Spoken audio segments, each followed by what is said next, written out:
ग्रंथ साहब में लिखा है कि नानक को गुरु दिया नाम, नानक को गुरु दीक्षा दीनी, ये सब वाणी में लिखा है, लेकिन लोग इसको छुपा रहे हैं। मतलब गुरु गुरु गुरु नानक का भी गुरु थे।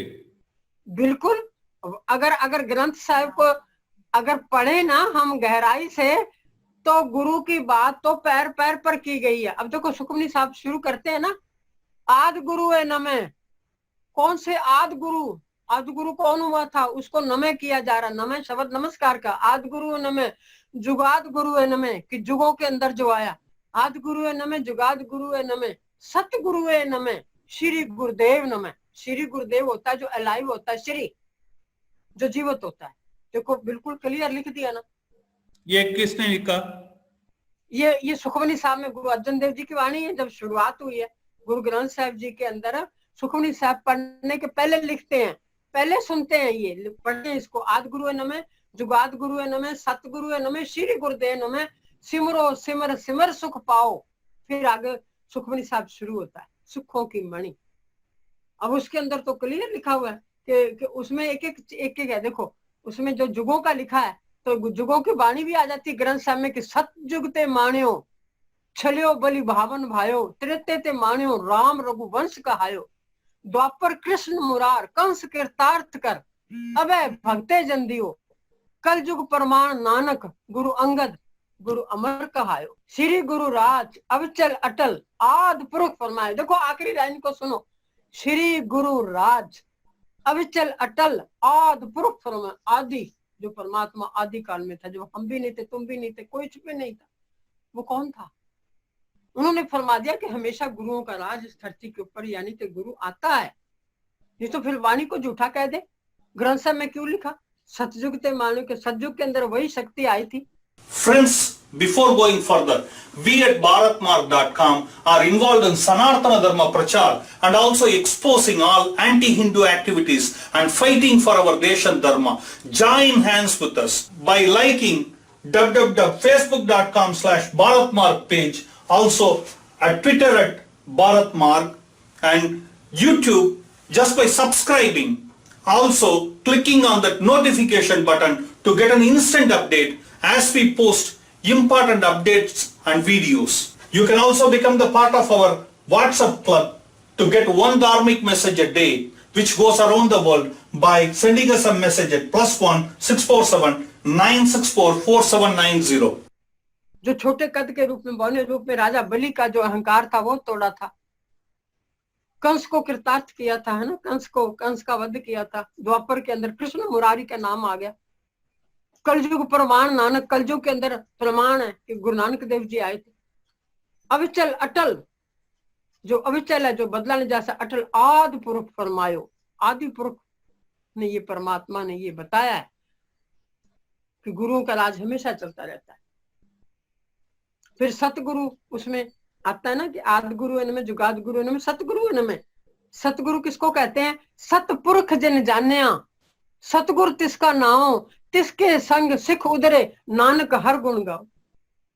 कि जो कल्याण करता है, सतगुरु वही होता है जो सच्चा ज्ञान देता है। क्योंकि ये वाणी में लिखा हुआ है, सुखमनी साहब के शुरुआत में लिखा हुआ है, संत संग अंतर प्रभ डीठा, नाम प्रभु का लागा मीठा। ये सुखमनी साहब कह रही है। सुखमनी साहब में 4 पदार्थ लय जग जन्मया, शिव शक्ति करवास धरे।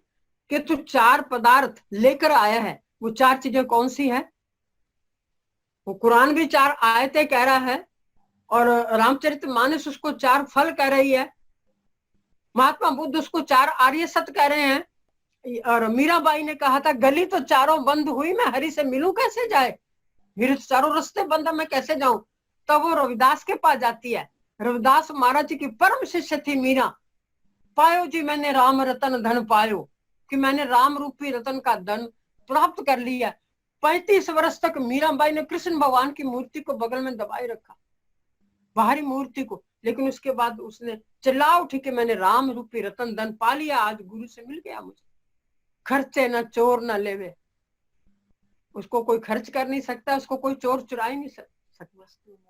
वस्तु अमोलक दई मेरे सतगुरु, कृपा कर अपना। मेरे गुरु ने ऐसी मुझे अमोलक वस्तु दी, मेरे पर कृपा की। तो मैं तभी तो उसने तो उसके गुरु रविदास थे, और लोग कह रहे थे कि महारानी है, और ये तो चमार को गुरु करके बैठ गई। लोगों ने परीक्षाएं ली रविदास महाराज जी की, पंडित नफरत करते थे उनसे, लेकिन जब सच्चाई धीरे धीरे सामने आई तो तब लोगों ने माना। बाहर से लोग नहीं मानते, लोगों को जब अंदर से ज्ञान हुआ ना, तब पता चला। राजा पीपा थे, कितने बड़े बड़े राजा थे, उनके शरणागत हुए रविदास महाराज जी के। और पंडित था एक जो गंगा स्नान के लिए जा रहा था, तो रविदास जी ने कहा कि लो मेरी ये 1 टका ले जाओ। उस वक्त ये तांबे के पैसे होते थे, एक कसीरा ले जाओ।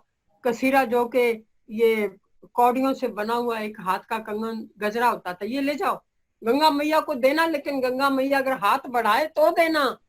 पंडित हैरान होगा कि चमार में इतनी शक्ति है, कैसी बात करता है।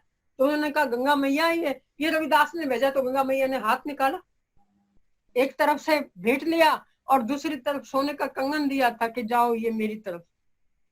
तो अब वो पंडित के मन में तो बेईमानी आ गई, उसने कहा रविदास को तो बताऊंगा नहीं, और सीधा राजा के पास पहुंच गया कि ये लो इसका मोल दो मुझे। अब रानी कहने लगी कि ये बेईमान है, इसके पास दूसरा कंगन भी है, इसको पीटो, इसको सजा दो, मुझे दूसरा कंगन चाहिए। अब दूसरा कंगन कहाँ से लाए? अब पंडित की तो परीक्षा आ गई। वो भागा भागा रविदास के पास गया कि मुझे तो राजा मारेगा, अब मैं क्या करूं। तो उन्होंने वो मिट्टी का बर्तन था जिसको कुंड कहते हैं, कुंडा, तो उसके अंदर वो चमड़े को भिगो के टांके लगाता था। वो उसके अंदर कहता है लो इसमें देखो, उसमें गंगा मैया बह रही है, उसमें अनेकों कंगन पड़े, ले जा। तो गुरु जो होता है ना, वो कभी चमत्कार नहीं दिखाता है, वो अचानक होता है जो कुछ भी होता है। अब देखो मीरा को जहर भेजा, सांप भेजे राणा ने, तो मीरा क्यों नहीं मरी? क्योंकि गुरु की कृपा थी, गुरु उसका इंतजार कर रहा था, उसको अपने साथ वो ज्ञान देना था। तभी तो मीरा, देखो मीरा ने सब चीजों का त्याग किया। वो वही असली, उस असली कृष्ण भगवान की शक्ति से जुड़ना जाती थी। तो वो शक्ति जो है, जो भी जिसका भी साधक होता है, जो हिंदू है, जो सिख है, वो जिस भी आराध्य की आराधना करता है, मेन तो वही पावर है, वही लाइट है, वही ज्योत है। तो उसको उसी के साथ ही सत्संग के द्वारा जोड़ा जाता है।